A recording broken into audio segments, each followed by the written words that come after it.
2024ರ ಲೋಕಸಭಾ ಚುನಾವಣೆಯಲ್ಲಿ ಅಭ್ಯರ್ಥಿ ಆಗಬೇಕು ಅಂತೇಳಿ ನನ್ನ ಬಯಕೆ ಇದೆ. ಸನ್ಮಾನ್ಯ ಮಲ್ಲಿಕಾರ್ಜುನ ಖರ್ಗೆ ಸಾಹೇಬರು ಆ ಕ್ಷೇತ್ರಕ್ಕೆ ಬರೋದಾದರೆ ನನ್ನಂಥ ಪುಣ್ಯವಂತ ಇನ್ನೊಬ್ಬಿಲ್ಲ. ನಿಮಗೆ ಎಲ್ಲೂ ಕೂಡ ನೋವಾಗದಂಗೆ, ಚ್ಯುತಿ ಆಗದಂಗೆ, ಆಡಳಿತದಲ್ಲಿ ಎಲ್ಲೂ ಕೂಡ ಒಂದು ಲೋಪ ಬರದಂಗೆ ನಿಮ್ಮ ಜೊತೆಯಲ್ಲಿ ಇದ್ದು ನಿಮ್ಮನ್ನು ಉತ್ತಮವಾದಂಥ ಅಭಿವೃದ್ಧಿ ಪ್ರಗತಿಯಲ್ಲಿ ನಾನು ಕರ್ಕೊಂಡು ಹೋಗ್ತೇನೆ. ನನ್ನ ನಾಯಕರು ಕೂಡ ನನ್ನ ಮೇಲೆ ಆಶೀರ್ವಾದ ಇದೆ ಅಂತೇಳಿ ಭಾವಿಸ್ಕೊಂಡಿದ್ದೇನೆ. ಹಾಗಾಗಿ ಯಾವತ್ತೂ ಅವರ ಮಾರ್ಗದರ್ಶನದಲ್ಲಿ ಆಶೀರ್ವಾದದಲ್ಲಿ ನಾನು ಮುಂದುವರಿತೇನೆ. ರಾಜ್ಯದಲ್ಲಿ ಲೋಕಸಭಾ ಚುನಾವಣೆಯ ರಂಗು ದಿನೇ ದಿನಕ್ಕೂ ಕೂಡ ಕಳೆಗಟ್ತಾ ಇರ್ತಕ್ಕಂಥದ್ದು. ಚಾಮರಾಜನಗರ ಲೋಕಸಭಾ ಕ್ಷೇತ್ರಕ್ಕೂ ಕೂಡ ಈಗಾಗಲೇ ಹಲವಾರು ಆಕಾಂಕ್ಷಿಗಳು ಓಡಾಟವನ್ನು ನಡೆಸಿ ಆ ಜನರ ಒಂದು ಬಳಿ ತಮ್ಮ ಬಗೆಗಿನ ಒಲವನ್ನು ಪರೀಕ್ಷೆಯನ್ನು ಕೂಡ ಮಾಡ್ತಾ ಇರ್ತಕ್ಕಂಥದ್ದು. ಈ ನಿಟ್ಟಿನಲ್ಲಿ ಕಾಂಗ್ರೆಸ್ ಪಕ್ಷದಿಂದ ಪ್ರಬಲ ಆಕಾಂಕ್ಷಿಯಾಗಿರ್ತಕ್ಕಂಥ ಮಾಜಿ ಶಾಸಕರು ಆಗಿರ್ತಕ್ಕಂಥ ನಂಜುಂಡಸ್ವಾಮಿ ಅವ್ರನ್ನ ನನ್ನೊಟ್ಟಿಗಿದ್ದಾರೆ. ಅವ್ರನ್ನ ಮಾತನಾಡಿಸ್ತಾ ಹೋಗ್ತೀನಿ. ಸರ್, ನೀವು ಕೂಡ ಈ ಬಾರಿ ಲೋಕಸಭಾ ಚುನಾವಣೆಯಲ್ಲಿ ಚಾಮರಾಜನಗರ ಕ್ಷೇತ್ರದಿಂದ ಪ್ರಬಲ ಆಕಾಂಕ್ಷಿಯಾಗಿದ್ದೀರಿ. ಈಗಾಗಲೇ ಕ್ಷೇತ್ರದಾದ್ಯಂತ ಓಡಾಟವನ್ನು ಕೂಡ ನಡೆಸ್ತಾ ಇದ್ದೀರಿ. ನಿಮ್ಮ ಫಸ್ಟ್ ರಿಯಾಕ್ಷನ್ ಸರ್? ಚಾಮರಾಜನಗರ ಕ್ಷೇತ್ರದಲ್ಲಿ ನಾನು 2024ರ ಲೋಕಸಭಾ ಚುನಾವಣೆಯಲ್ಲಿ ಅಭ್ಯರ್ಥಿ ಆಗಬೇಕು ಅಂತೇಳಿ ನನ್ನ ಬಯಕೆ ಇದೆ. ಹಾಗಾಗಿ ಕಳೆದ 7 ತಿಂಗಳಿನಿಂದ ಆ ಕ್ಷೇತ್ರದ ಉದ್ದಗಲಕ್ಕೆ ನಾನು ಓಡಾಟವನ್ನು ಮಾಡ್ತಾಯಿದ್ದೇನೆ. ಆ ಭಾಗದ ನನ್ನ ಶಾಸಕರ ಜೊತೆ, ಪದಾಧಿಕಾರಿಗಳ ಜೊತೆ, ಅಧ್ಯಕ್ಷರುಗಳ ಜೊತೆ ನಾನು ಓಡಾಡ್ಕೊಂಡು ಕೆಲಸ ಮಾಡೋ ಜೊತೆಯಲ್ಲಿ ಸಾರ್ವಜನಿಕರ ಜೊತೆಯಲ್ಲೂ ಕೂಡ ನನ್ನ ಸಂಪರ್ಕ, ವಿಶ್ವಾಸನ ಇಟ್ಕೊಂಡು ಕೆಲಸ ಮಾಡ್ತಾಯಿದ್ದೇನೆ. ಹಾಗಾಗಿ ಕಳೆದ 7 ತಿಂಗಳಿಂದ ಸತತವಾಗಿ ಆ ಕ್ಷೇತ್ರದ ಸಂಪರ್ಕದಲ್ಲಿ ನಾನಿದ್ದೇನೆ. ಸರ್, ಈಗ ಕ್ಷೇತ್ರದಾದ್ಯಂತ ಓಡಾಟವನ್ನು ನಡೆಸ್ತಾ ಇದ್ದೀರಿ, ಮುಖಂಡರುಗಳನ್ನು ಭೇಟಿ ಮಾಡ್ತಿದ್ದೀರಿ, ಶಾಸಕರುಗಳನ್ನು ಭೇಟಿ ಮಾಡ್ತಿದ್ದೀರಿ. ನಿಮ್ಮ ಬಗೆಗಿನ ಒಲವು ಹೇಗಿದೆ ಸರ್? ನಂಜುಂಡಸ್ವಾಮಿ ಇತ್ತೀಚೆಗೆ ಬಂದವನೇನಲ್ಲ. ಭಾಳ ವರ್ಷಗಳಿಂದ ನನ್ನ ಜೊತೆಗೆ ಒಡನಾಟ ಇದ್ದಂಥ ಅನೇಕ ಶಾಸಕರುಗಳಿದ್ದಾರೆ. ಉದಾಹರಣೆಗೆ ಪುಟ್ಟರಂಗ ಶೆಟ್ಟರು, ಸನ್ಮಾನ್ಯ AR ಕೃಷ್ಣಮೂರ್ತಿಯವರು, ಮಹಾದೇವ ಪ್ರಸಾದ್ ಅವರ ಸುಪುತ್ರ ಆಗಿರ್ತಕ್ಕಂಥ ಗಣೇಶ್ ಪ್ರಸಾದ್ ಅವರು, ಮತ್ತೊಬ್ಬರು ಸೋದರ ಧ್ರುವನಾರಾಯಣ ಅವರ ಸುಪುತ್ರ ಆಗಿರ್ತಕ್ಕಂಥ ದರ್ಶನ್ ಅವರು, ಮತ್ತು ನಮ್ಮ ಚಿಕ್ಕಮಾದ್ ನಾಯಕ ಅವರ ಸುಪುತ್ರ ಅನಿಲ್ ಅವರು, ಮತ್ತು ನಮ್ಮ ರಾಜುಗೌಡರ ಸುಪುತ್ರ ಆಗಿರ್ತಕ್ಕಂಥ ನರೇಂದ್ರ ಅವರು, ಹಾಗೂ ಮಾಜಿ ಶಾಸಕರಾದಂಥ ಜಯಣ್ಣವರು, ಇವರೆಲ್ಲರೂ ಕೂಡ ನನಗೆ ಕಳೆದ 30 ವರ್ಷಗಳಿಂದ ನಾನು ವಿಶ್ವಾಸದಲ್ಲಿರೋರೆ. ಅವರ ಮಕ್ಕಳಾಗ್ಬೋದು, ತಂದೆ ಆಗ್ಬೋದು. ಹಾಗಾಗಿ ಅವರೆಲ್ಲರ ಮನೆಯಲ್ಲಿ ಮಗನಾಗಿ, ವಿಶ್ವಾಸದಲ್ಲಿ ತಮ್ಮನಾಗಿ, ಅಣ್ಣನಾಗಿ ಅವರ ಜೊತೆಗೆ ನಾನು ಓಡಾಟವನ್ನು ಮಾಡಿದ್ದೇನೆ. ಹಾಗಾಗಿ ನಾನೆಲ್ಲ ಸಂಪೂರ್ಣ ಮಾಹಿತಿ ಅವ್ರಿಗಿರೋದ್ರಿಂದ ನನ್ನ ಒಂದು ಸರಳ ಸಜ್ಜನಿಕೆ ಹಾಗೂ ಪಕ್ಷದ ಸಂಘಟನೆಯಲ್ಲಿ ನನ್ನ ಒಂದು ಜವಾಬ್ದಾರಿ ಮತ್ತು ನಾಯಕತ್ವವನ್ನು ಕೂಡ ನೋಡಿರೋದ್ರಿಂದ ನನ್ನ ಮೇಲೆ ಒಂದು ವಿಶ್ವಾಸ ಇದೆ, ನಂಬಿಕೆ ಇದೆ. ಹಾಗಾಗಿ ಅವರೆಲ್ಲರ ಸಹಕಾರ ನನಗಾಗುತ್ತೆ ಅಂತೇಳಿ ನಾನು ಬಯಸಿದ್ದೇನೆ. ಸರ್, ಕಾಂಗ್ರೆಸ್ ಪಕ್ಷದಲ್ಲಿ ಸಾಕಷ್ಟು ವರ್ಷ ದುಡಿದಿದ್ರಿ. ಹಿಂದೆ ಕೂಡ ಆ ಒಂದು ಬದಲಾದ ರಾಜಕೀಯ ಪರಿಸ್ಥಿತಿನಲ್ಲಿ BJPಗೆ ಹೋಗಿ ಕಳೆದ ಬಾರಿ ವಿಧಾನಸಭಾ ಚುನಾವಣೆಯಲ್ಲಿ ಮತ್ತೆ ಕಾಂಗ್ರೆಸ್ ಸೇರಿದ್ರಿ. ಈ ಸಂದರ್ಭದಲ್ಲಿ ಏನಾದರೂ ಒಡಂಬಡಿಕೆ ಏನಾದರೂ ಆಗಿತ್ತಾ ಸರ್? ಈ ಲೋಕಸಭಾ ಚುನಾವಣೆ ಬಗ್ಗೆ ನಿಮ್ಗೆ ಟಿಕೆಟ್ ಕೊಡ್ತೀವಿ, ನಮ್ಗೆ ಸಪೋರ್ಟ್ ಮಾಡಿ ಅನ್ನುವಂಥ ನಿಟ್ಟಿನಲ್ಲಿ ಏನಾದರೂ ಕಾಂಗ್ರೆಸ್ ವರಿಷ್ಠರು ನಿಮ್ಗೆ ಏನಾದರೂ ಆಶ್ವಾಸನೆಗಳನ್ನು ಕೊಟ್ಟಿದ್ರಾ ಅಂತ? ನೋಡಿ, ಯಾವುದೇ ಪಕ್ಷಕ್ಕೆ ಹೋಗುವಾಗ ಯಾವುದೇ ನಮ್ಮ ಆಶಯಗಳು ಅಥವಾ ಅಭಿಲಾಷೆ ಇರ್ತಕ್ಕಂಥದ್ದು ಸಹಜ. ಆದರೆ ನನಗೆ ಅದೇ ಕೊಡಿ, ಇದೇ ಕೊಡಿ ಅಂತೇಳಿ ನಾವು ಯಾವತ್ತೂ ಕೂಡ ಅದನ್ನು ಬಯಸಬಾರ್ದು. ನಾವು ಒಂದು ಪಕ್ಷದಿಂದ ಇನ್ನೊಂದು ಪಕ್ಷಕ್ಕೆ ಹೋಗುವಾಗ ಆ ಪಕ್ಷದ ಶ್ರೇಯಸ್ಸನ್ನು ಬಯಸಬೇಕಾಗಿದ್ದು ಒಬ್ಬ ರಾಜಕಾರಣಿಯ, ಒಬ್ಬ ಮುಖಂಡನ ಒಬ್ಬ ಕರ್ತವ್ಯ. ಹಾಗಾಗಿ ನಾನು ಆ ಆಶಯದಲ್ಲಿ ನಮ್ಮ ಮುಂದಿನ ದಿನಗಳಲ್ಲಿ ನಮಗೂ ಕೂಡ ಒಳ್ಳೆಯದಾಗಬೇಕು, ನಾನು ಓದು ಮನೆಯೂ ಕೂಡ ಚೆನ್ನಾಗಾಗಬೇಕು. ಹಾಗಾಗಿ ನನ್ನ ನಂಬಿದವರು ಮತ್ತು ನನ್ನ ಪಕ್ಷದ ಚೌಕಟ್ಟಲ್ಲಿರ್ತಕ್ಕಂಥ ಎಲ್ಲರಿಗೂ ಕೂಡ ಒಳ್ಳೆಯದಾಗಬೇಕು ಅಂತೇಳಿ ವಿಶ್ವಾಸ ಇಟ್ಟುಕೊಂಡು ನಾನು ಮತ್ತೊಮ್ಮೆ ತವರು ಮನೆಗೆ ನಾನು ವಾಪಸ್ ಬಂದಿದ್ದೇನೆ. ಹಾಗಾಗಿ ನನಗೆ ನೆಮ್ಮದಿ ಇದೆ, ಸಂತೋಷದಿಂದ ಕಾಂಗ್ರೆಸ್ನಲ್ಲಿ ನನ್ನ AICC ಅಧ್ಯಕ್ಷರಾದಂಥ ಗೌರವಾನ್ವಿತ ಮಲ್ಲಿಕಾರ್ಜುನ ಖರ್ಗೆ ಸಾಹೇಬರ ನಾಯಕತ್ವದಲ್ಲಿ ನಾನು ಈ ರಾಜ್ಯದ ಉದ್ದಗಲಕ್ಕೆ ನಾನು ಓಡಾಟವನ್ನು ಮಾಡಿದ್ದೇನೆ. ನನಗೆ ಬೆಳೆಸಿದ್ದಾರೆ, ಸಹಾಯವನ್ನು ಮಾಡಿದ್ದಾರೆ. ಅದೇ ರೀತಿ ಗೌರವಾನ್ವಿತ ಮುಖ್ಯಮಂತ್ರಿಗಳು ಕೂಡ ಸುಮಾರು 25 ವರ್ಷಗಳಿಂದಲೂ ಕೂಡ ನಾನು ಎಲ್ಲೇ ಇದ್ದರೂ ಕೂಡ ನನ್ನ ಮೇಲೆ ಒಂದು ವಿಶ್ವಾಸ, ನಂಬಿಕೆ, ಒಳ್ಳೆಯವನು ಅನ್ನೋ ಒಂದು ಭಾತೃತ್ವ ಅವರ ಜೊತೆಗೆ ಇರೋದರಿಂದ ಸನ್ಮಾನ್ಯ ಗೌರವಾನ್ವಿತ ಮುಖ್ಯಮಂತ್ರಿಗಳ ವಿಶ್ವಾಸವನ್ನು ಕೂಡ ನಾನು ಗಳಿಸಿದ್ದೇನೆ. ಅದೇ ರೀತಿ ಸನ್ಮಾನ್ಯ ನಮ್ಮ ಅಧ್ಯಕ್ಷರು, ಉಪಮುಖ್ಯಮಂತ್ರಿಗಳಾದಂಥ DK ಶಿವಕುಮಾರ್ ಸಾಹೇಬರು, ನಾವು ಸುಮಾರು 84ನೇ ಇಸ್ವಿಯಿಂದ ವಿದ್ಯಾರ್ಥಿ ಜೀವನದಿಂದ ನಾವು ಜೊತೆಗಾರರು. ಹಾಗಾಗಿ ಅವರ ಹಿರಿಯರಾಗಿ, ಅವರ ವಿದ್ಯಾರ್ಥಿ ಜೀವನದಲ್ಲಿ, ಅವರ ನಾಯಕತ್ವದಲ್ಲಿ ಶಾಸಕರಾಗಿ, ಮಂತ್ರಿಗಳಾಗಿ ನಮಗೂ ಕೂಡ ಅವರು ಮಾರ್ಗದರ್ಶನವನ್ನು ಮಾಡಿ ಅವರ ಸುಮಾರು ಒಂದು 35-38 ವರ್ಷಗಳ ಒಂದು ಭಾತೃತ್ವ, ಒಂದು ವಿಶ್ವಾಸ ಇರೋದರಿಂದ ಆ ಎಲ್ಲರ ನಾಯಕರ ವಿಶ್ವಾಸ ನನ್ನ ಜೊತೆಗೆ ಇದೆ ಅಂತೇಳಿ ನಾನು ಭಾವಿಸಿದ್ದೇನೆ. ಆದರೆ ನಾನು ಎಲ್ಲೂ ಕೂಡ ಬೇಡಿಕೆಯನ್ನು ಇಟ್ಟಿಲ್ಲ.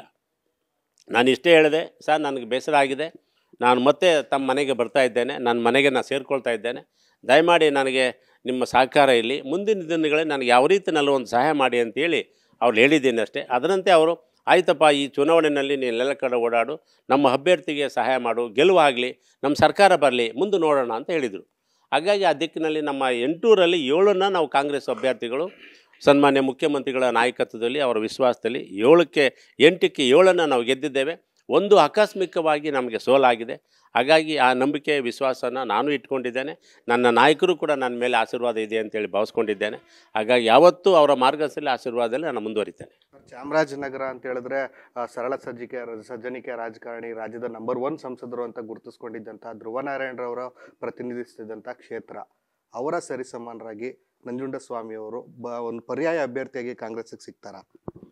ನೋಡಿ, ಚಾಮರಾಜನಗರದಲ್ಲಿ ಸ್ವತಂತ್ರ ಭಾರತದ ನಂತರ 52ನೇ ಇಸ್ವಿಯಲ್ಲಿ ಕೂಡ ಆ ಕ್ಷೇತ್ರವನ್ನು ಪರಿಸ್ಥಿತಿ, ಉದಾಹರಣೆಗೆ ಸನ್ಮಾನ್ಯ ಸಿದ್ದಯ್ಯನವರು, SM ಸಿದ್ದಯ್ಯನವರು, ಅದಾದಮೇಲೆ ದಿವಂಗತ ಬಿ ರಾಚಯ್ಯನವರು, ಅದಾದಮೇಲೆ ನಮ್ಮ ಗೌರವಾನ್ವಿತ ಶ್ರೀನಿವಾಸ್ ಪ್ರಸಾದ್ ಅವರು, ಅದಾದಮೇಲೆ ನಮ್ಮ ಗೌರವಾನ್ವಿತ ಸಿದ್ದರಾಜ್ ಅವರು, ಶಿವಣ್ಣವರು, ತದನಂತರ ಧ್ರುವ ನಾರಾಯಣವರು, ಎಲ್ಲರೂ ಕೂಡ ಅಷ್ಟು ಜನ ಎಲ್ಲೂ ಒಂದು ಲೋಪವಿಲ್ಲದ ಹಾಗೆ ಕ್ಷೇತ್ರದ ಜನರ ಜೊತೆಗೆ ಸಂಪರ್ಕವನ್ನು ಇಟ್ಕೊಂಡು ವಿಶ್ವಾಸವನ್ನು ಗಳಿಸ್ಕೊಂಡು ಬಂದಿದ್ದೇನೆ.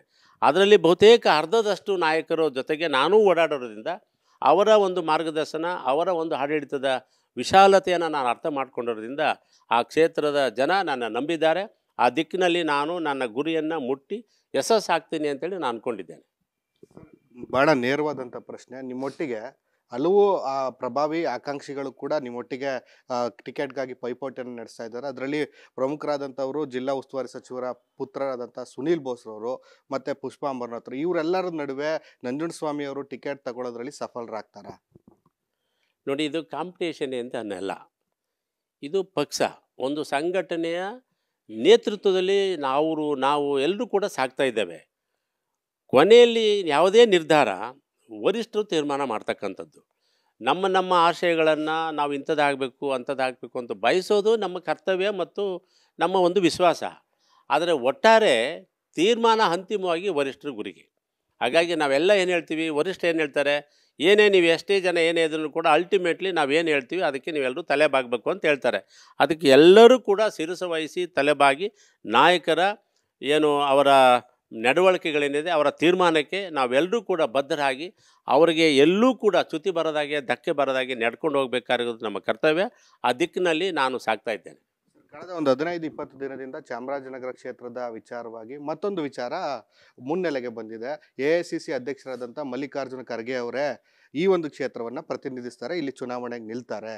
ಯಾಕಂದರೆ ಸೇಫೆಸ್ಟ್ ಪ್ಲೇಸ್ ಇದೆ, ಅವರ ಒಂದು ಗೆಲುವಿಗೆ ಸೇಫ್ ಆಗಿರ್ತದೆ ಅನ್ನುವಂಥ ನಿಟ್ಟಿನಲ್ಲಿ ಅವರ ಒಂದು ಬರುವಿಕೆ ನಿಮ್ಮನ್ನು ಕುಗ್ಸುತ್ತಾ ಅಥವಾ ಅವರ ಜೊತೆಗೆ ನಿಲ್ಲಿಸುತ್ತಾ? ಸನ್ಮಾನ್ಯ ಮಲ್ಲಿಕಾರ್ಜುನ ಖರ್ಗೆ ಸಾಹೇಬರು ಆ ಕ್ಷೇತ್ರಕ್ಕೆ ಬರೋದಾದರೆ ನನ್ನಂಥ ಪುಣ್ಯವಂತ ಇನ್ನೊಬ್ಬಿಲ್ಲ. ನಾನು ಅವರಿಗೆ ಅವರ ಕುಟುಂಬದ ಒಬ್ಬ ಸದಸ್ಯನಾಗಿ ಸುಮಾರು 40 ವರ್ಷಗಳ ಜೊತೆ ಅವರ ಕುಟುಂಬದ ವಿಶ್ವಾಸದಲ್ಲಿ ನಾನು ಬೆಳೆದು ಬಂದಿದ್ದೇನೆ. ಹಾಗಾಗಿ ಸನ್ಮಾನ್ಯ ಗೌರವಾನ್ವಿತ ನಮ್ಮ AICC ಅಧ್ಯಕ್ಷರಾದಂಥ ಖರ್ಗೆ ಸಾಹೇಬರು ಚಾಮರಾಜನಗರಕ್ಕೆ ಬರೋದಾದರೆ ಮೊದಲನೇನಾಗಿ ನಾನು ಅದನ್ನು ಸ್ವಾಗತ ಮಾಡ್ತೇನೆ, ಅವರನ್ನು ಗೌರವಿಸ್ತೇನೆ. ಅವರನ್ನು ನಾವೆಲ್ಲ ಏನು ಗೆಲ್ಲಬೇಕು ಅಂದ್ಕೊಂಡಿದ್ದಕ್ಕೂ ಅದಕ್ಕಿಂತ ಹೆಚ್ಚಿನ ಮತಗಳ ಅಂತರದಲ್ಲಿ ಅವರನ್ನು ಗೆಲ್ಲಿಸಿ ದೇಶಕ್ಕೆ ಒಂದು ಮಾದರಿಯಾದಂಥ ನಾಯಕತ್ವಕ್ಕೆ ಚಾಮರಾಜನಗರವೂ ಕೂಡ ಮತ್ತೊಮ್ಮೆ ಸಾಕ್ಷಿ ಆಗ್ತದೆ ಅಂತೇಳಿ ನಾನು ಹೇಳಲಿಕ್ಕೆ ಬಯಸ್ತೇನೆ. ಒಂದು ಕಡೆ ಮಲ್ಲಿಕಾರ್ಜುನ ಖರ್ಗೆ ಅವರು ಚಾಮರಾಜನಗರದಿಂದ ಸ್ಪರ್ಧೆ ಮಾಡ್ತಾರೆ ಅನ್ನೋ ವಿಚಾರ ಮುನ್ನೆಲೆಗೆ ಬಂದಿದ್ರೆ, ಇನ್ನೊಂದು ಕಡೆ ಕಾಂಗ್ರೆಸ್ ಒಂದು ಪಡಸಾಲೆಯಲ್ಲಿ ಚರ್ಚೆ ಆಗ್ತಾ ಇರ್ತಕ್ಕಂಥದ್ದು, ಸಚಿವರುಗಳಿಗೆ ಈ ಸಲ ಟಾಸ್ಕ್ ಕೊಡ್ತಾರೆ ರಾಜ್ಯ ಸರ್ಕಾರದಿಂದ. ಸಚಿವರುಗಳನ್ನೇ MP ಮಾಡ್ತಾರೆ. ಮೈಸೂರು ಆಗಿರ್ಬೋದು, ಮಂಡ್ಯ ಆಗಿರ್ಬೋದು, ಚಾಮರಾಜನಗರ ಆಗಿರ್ಬೋದು. ಇಲ್ಲಿ ಈಗ ಹಾಲಿ ಇರ್ತಕ್ಕಂಥ ರಾಜ್ಯ ಸಚಿವರನ್ನೇ ಅಭ್ಯರ್ಥಿ ಮಾಡಿ ಅವರನ್ನೇ ಕಣಕ್ಕಿಳಿಸ್ತಾರೆ ಅನ್ನುವಂಥ ಮಾತುಗಳು ಕೂಡ ಇದೆ. ಇದಕ್ಕೂ ಕೂಡ ನಿಮ್ಮ ಸಮ್ಮತಿ ಇದೆಯಾ ಅಂತ? ನೋಡಿ, ಎಲ್ಲೂ ಕೂಡ ಪಕ್ಷದ ಚೌಕಟ್ಟಿನಲ್ಲಿ ಮಂತ್ರಿಗಳನ್ನು ನಿಲ್ಲಿಸ್ತೀವಿ ಅಂತೇಳಿ ನಮ್ಮ ಸರ್ಕಾರದ, ನಮ್ಮ ಪಕ್ಷದ ಯಾವುದೇ ವರಿಷ್ಠರು ಇಲ್ಲಿವರೆಗೂ ಏನು ಪ್ರಕಟಣೆ ಮಾಡಿಲ್ಲ. ಅದೆಲ್ಲವೂ ಕೂಡ ಪ್ರಚಾರದಲ್ಲಿರೋದು ಸುದ್ದಿವಾಹಿನಿಗಳ ಮೂಲಕ. ಹಾಗಾಗಿ ಯಾವುದೇ ಮಂತ್ರಿಗಳು ಚುನಾವಣೆಗೆ ನಿಲ್ತಾರೋ ಬಿಡ್ತಾರೋ ಅದು ಅವರ ಹಕ್ಕು, ಅವರ ಕರ್ತವ್ಯ. ಹಾಗಾಗಿ ನಮ್ಮ ನಾಯಕರು ಕೊನೆ ಗಳಿಗೆನಲ್ಲಿ ಏನು ತೀರ್ಮಾನ ತಗೊಳ್ತಾರೋ ಅದನ್ನು ಎಲ್ಲರೂ ಕೂಡ ಪಾಲನೆ ಮಾಡೋದರಲ್ಲಿ ನಾವೆಲ್ಲರೂ ಕೂಡ ತಲೆ ಬಾಗ್ತೇವೆ. ಹಾಗಾಗಿ ಎಲ್ಲೂ ಮಂತ್ರಿಗಳನ್ನು ನಿಲ್ಲಿಸಬೇಕು, ಮತ್ತೊಂದು ಮಾಡಬೇಕು ಅಂತೇಳಿ ಅದು ಮಾಧ್ಯಮದಲ್ಲಿ ಮತ್ತು ಮೀಡಿಯಾದಲ್ಲಿ ಇದೆಯೇ ಹೊರತು ನಮ್ಮ ನಾಯಕರ ತೀರ್ಮಾನಕ್ಕೆ ಎಲ್ಲೂ ಕೂಡ ಬಂದಿಲ್ಲ. ಯಾವುದೇ ನಾಯಕರು ಅದನ್ನು ಬಿಂಬಿಸೂ ಕೂಡ ಇಲ್ಲ.